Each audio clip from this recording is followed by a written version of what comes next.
a story where Jack Frost alternated the timeline where he's the Santa Claus instead of Scott. So Scott had to find a way to reverse it. So the movie was filmed in Downey Studios in Downey, California. Ellsberg Village was shot on stage 1 and the suburban scenes being shot on the studio's backlot. Those actors reprised the role. Martin Short plays Jack Frost, the legendary figure who's behind all the frost, ice, snow, sleet, winter and freezing cold. He was part of the council of legendary figures, but he rarely shows up at the meetings. He's pretty much the villain of the movie. I thought Martin is fantastic as Jack Frost. One of the greatest things about the movie. Alan Arkin and Anne Margaret plays Bud and Sylvia Newman, the parents of Carol. I really love those guys. Abigail Breslin plays Trish. In real life, she's Spencer Breslin's sister. Spencer's the one who played Curtis the Elf. The casts are brilliant. There's some good effects and creativity there. So Jack Frost gets punished because he broke the code of conduct. I mean, the possibilities are endless. Jack, you are hereby charged with 273 counts of attempted upstaging of Santa Claus. But he believes it's because of his good luck, so he begs Santa for one last chance and work for him. Excuse me, did you just accuse me of being skillful and delicious? Oh, please. Guilty as charged. Trust. In this story, Scott, aka Santa Claus, has got a lot going on. His wife is pregnant, he tries to get along with his wife's parents, and you've also got the Jack Frost issue. Pretty chilling. The reindeer fart is pretty funny. How can Santa's sleigh fly through the air? You would too if you were pulled by the flying reindeer. So Jack Frost caused a lot of chaos for Scott by damaging the machines in North Pole, which damaged Carol's Christmas star. She was devastated, her parents fell out with Scott, and it is a really emotional scene. You wish you'd never become Santa at all? I wish I'd never become Santa.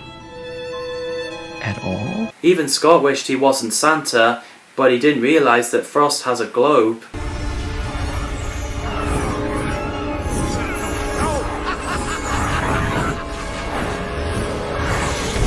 So he went back in time, and on the night where Santa fell to his death from the roof, and only this time, Frost puts on the Santa's coat and became the Santa Claus. I really love the idea of the what if timeline.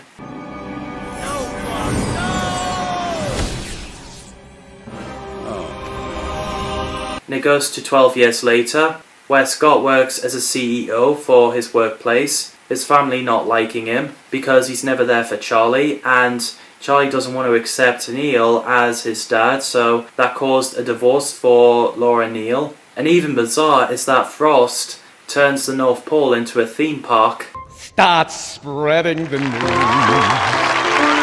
by jet or by sleigh. The elves were miserable, and the reindeers are confined into a petting zoo, and the parents can pay for their kids to be on the nice list, which caused a lot of problems on Christmas. North Pole, come see the snowman up where no man's without a tree. In the end, Scott got Lucy to fetch the snow globe.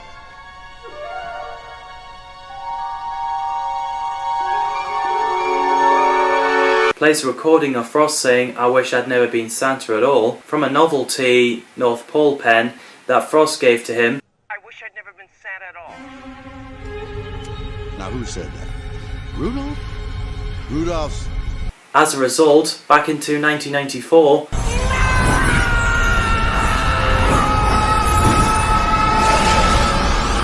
Scott restrains Jack, and his past self got the coat on. How do I look? Nice? And you're too late.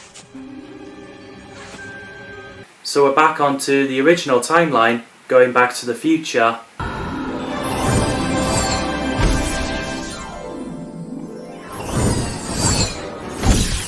As Neil and Laura were frozen by Jack, This isn't funny. Unfreeze the parents right now. No way, Claus. I can't unfreeze them without unfreezing myself. it was pretty interesting that Lucy gave Jack a warm hug, a magic hug as we speak. Wait! Hey, got she inside. To unfreeze Jack, Laura and Neil are unfrozen as well. The movie ended nicely as Carol gave birth to her and Scott's son, Buddy Calvin. There's a special kind of feeling in the air There's a lot to like and pretty Christmassy. 16 years later, there's a TV show taking place after the third movie, The Santa Clauses. So yeah, they announced January 2022 for a sequel with Tim Allen working as an executive producer with the title Clauses. Added Jack Burdett serves as a showrunner and executive producer, while Jason Winner is a director in addition to serving as an executive producer, and the show streams on Disney+. On November the 16th, 2022, Austin Kane plays Buddy Calvin Claus. Elizabeth Allen Dick, Tim Allen's real-life daughter, plays Sandra Calvin Claus, the children of Scott and Carol. It tells a story that during Scott's birthday, he realizes he can't be Santa forever, so he could retire and find a new replacement. Thanks for watching, people. Merry Christmas, and I'll see you in the next video. North Pole, come see the snowman.